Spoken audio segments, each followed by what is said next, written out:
Est-ce que Bouddha était un prophète de Dieu? J'avais fait cette vidéo en arabe dernièrement et j'avais pensé de faire une même vidéo en français parce que c'est un sujet intéressant, c'est une question intéressante avec une réponse encore plus intéressante auquel on ne voit pas trop de discours sur cela, mais cette question est très célèbre. Il y a beaucoup de gens qui se demandent cette question, notamment dans la communauté musulmane, parce que Bouddha et le bouddhisme a eu comme réputation dans le monde une réputation de grande sagesse, de grande clarté spirituelle, etc. Et le bouddhisme est bien respecté, ou bien les enseignements du Bouddha sont bien respectés à travers plusieurs religions. Quand il s'agit du cas,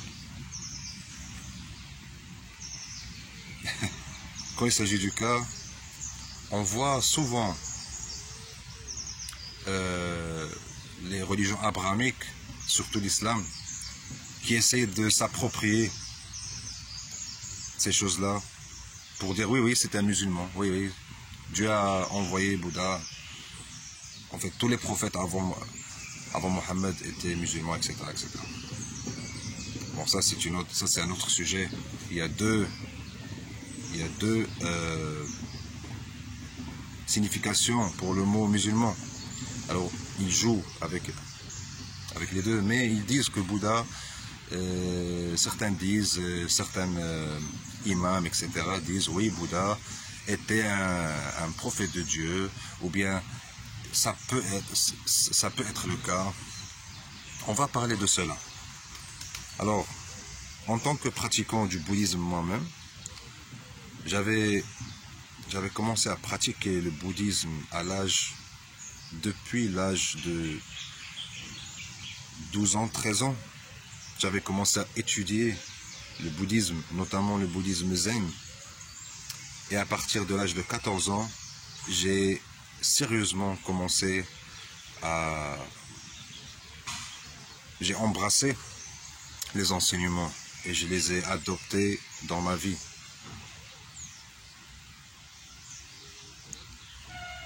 Et durant plusieurs années, je faisais partie du bouddhisme, de la vie bouddhiste. J'ai même passé quelques années en vivant comme un moine,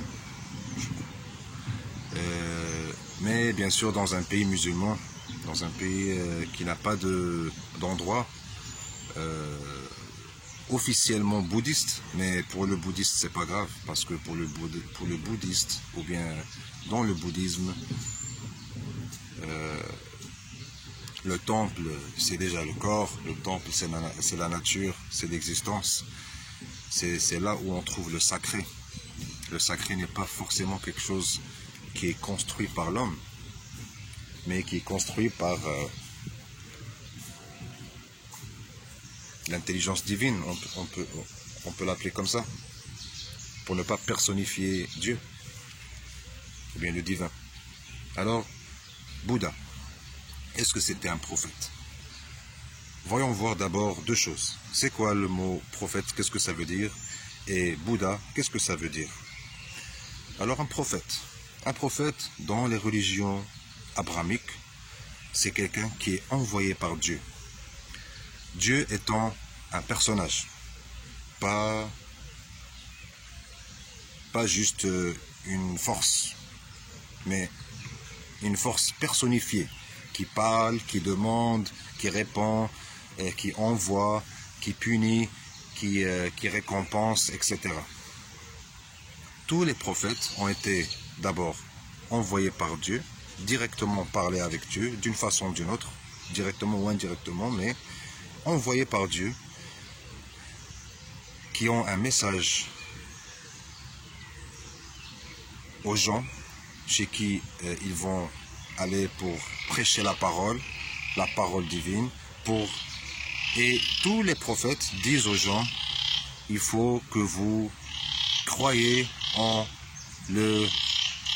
l'unique créateur, le Dieu suprême, tout-puissant, etc. Et il leur parle aussi du jour du jugement et il leur donne des prières, il leur donne des croyances auxquelles il faut croire, auxquelles il faut tenir et une religion auquel il faut appartenir. Et si jamais vous déviez de cette voie, alors là vous êtes presque 100% sûr, vous allez être puni et même brûlé en enfer après la mort. Tous les prophètes ont donné ce genre de discours ou bien de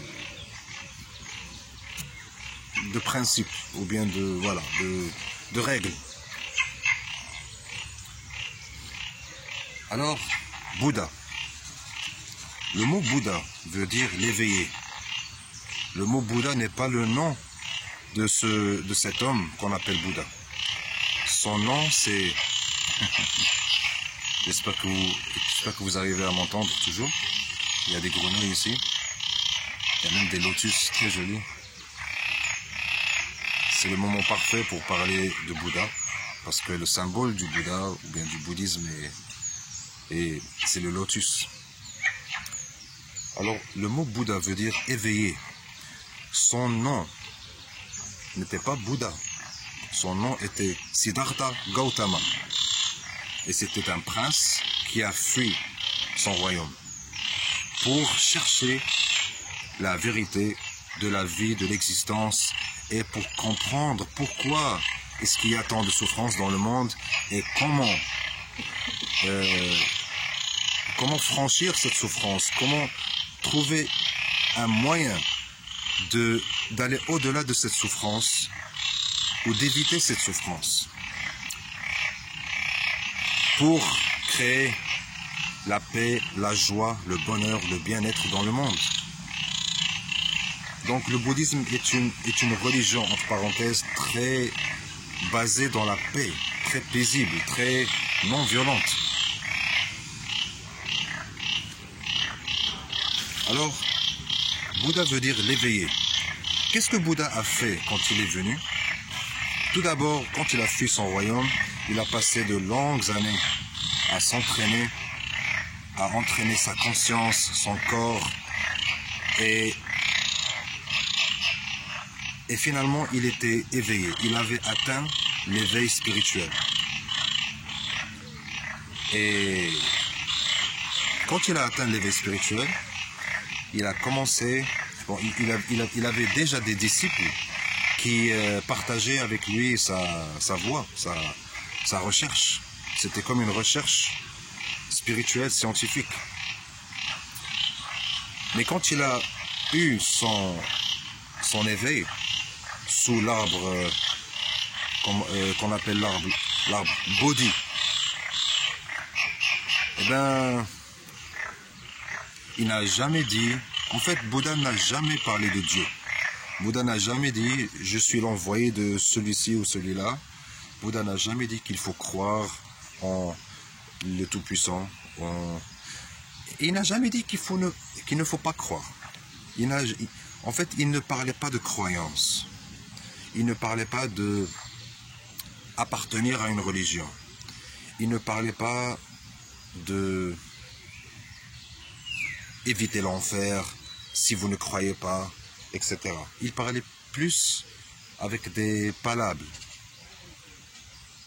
Je ne sais pas si c'est le bon mot, mais il parlait plus avec des symboles pour indiquer quelque chose qui est très difficile ou bien qui est peut-être même impossible d'exprimer avec les mots ou avec les paroles. C'est cette chose qui ne peut pas être exprimée avec des mots ou des paroles ou des écritures.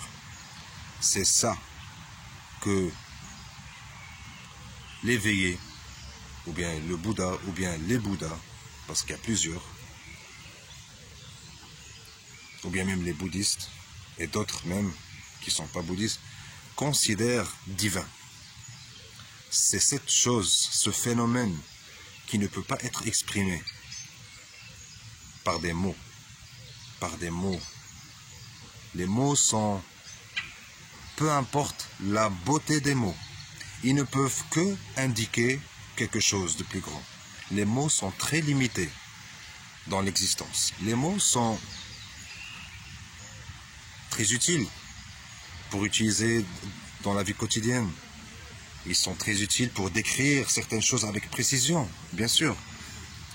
Mais les mots, si on veut utiliser des mots pour décrire quelque chose qui vient de l'au-delà, qui vient d'une dimension autre, qui vient d'une dimension plus haute, plus profonde que la dimension physique ou intellectuelle, c'est impossible. Et les bouddhistes comprennent cela très bien par rapport aux autres religions.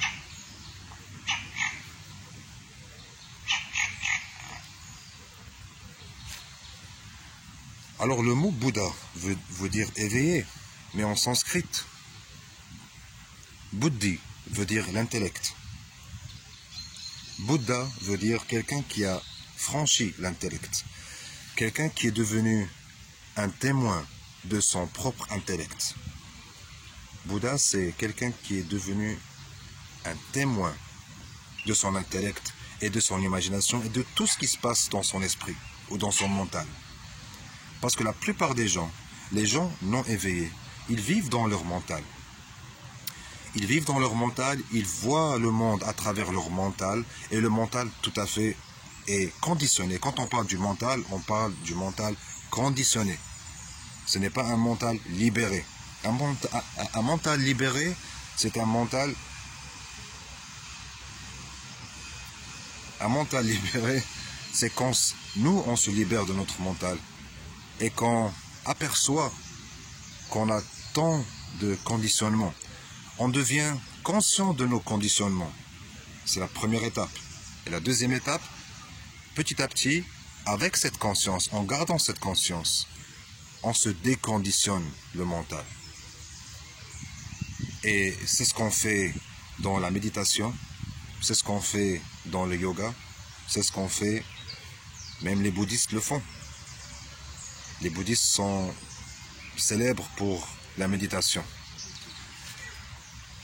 Bien sûr, d'autres personnes aussi, les hindous, les jains, les taoïstes, etc., etc. Il y a plusieurs religions non connues, africaines, asiatiques, américaines du Sud, etc. Les voies spirituelles indigènes, tous connaissent ces choses. Alors, Bouddha n'a jamais parlé de Dieu. Quand on demandait à Bouddha, Maître, qu'est-ce que c'est Dieu? Est-ce que Dieu existe? Bouddha a toujours fermé les yeux et restait silencieux.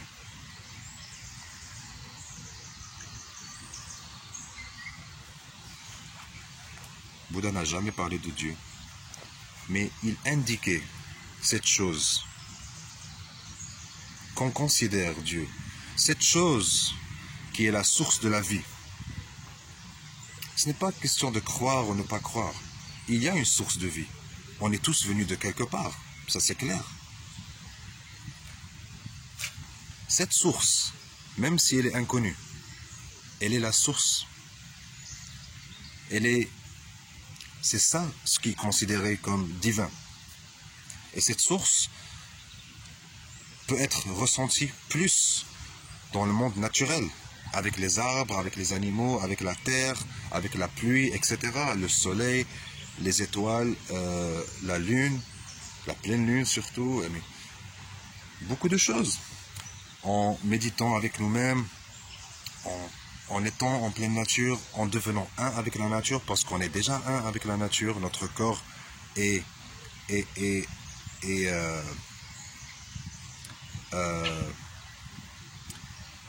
rythmé avec la nature. Alors, pour le Bouddha, s'il est prophète ou non, ça dépend de ce qu'on veut dire par le mot prophète. Et si quelqu'un comme Bouddha peut être un prophète, c'est une chose magnifique. Parce que si c'est le cas, ça voudrait dire que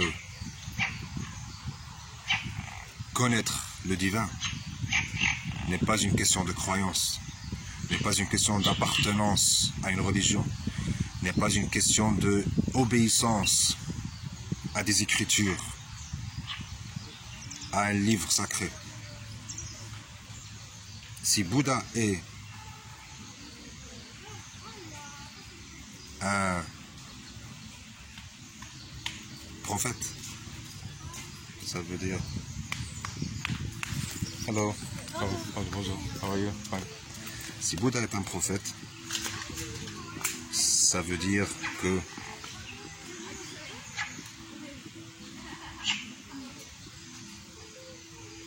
le divin est partout et qu'on peut le connaître, qu'on soit musulman ou pas musulman, ou athée ou pas athée, ou quoi que ce soit. Et ça, c'est une très bonne nouvelle. Alors, si les musulmans veulent prétendre que Bouddha était un prophète de Dieu, je les encourage pleinement. Et en les encourageant, j'espère qu'ils pourront changer leur vision de ce que c'est le divin et comment atteindre le divin en nous-mêmes et avec la méditation et la clairvoyance et la conscience. Voilà ma réponse pour si Bouddha était un prophète.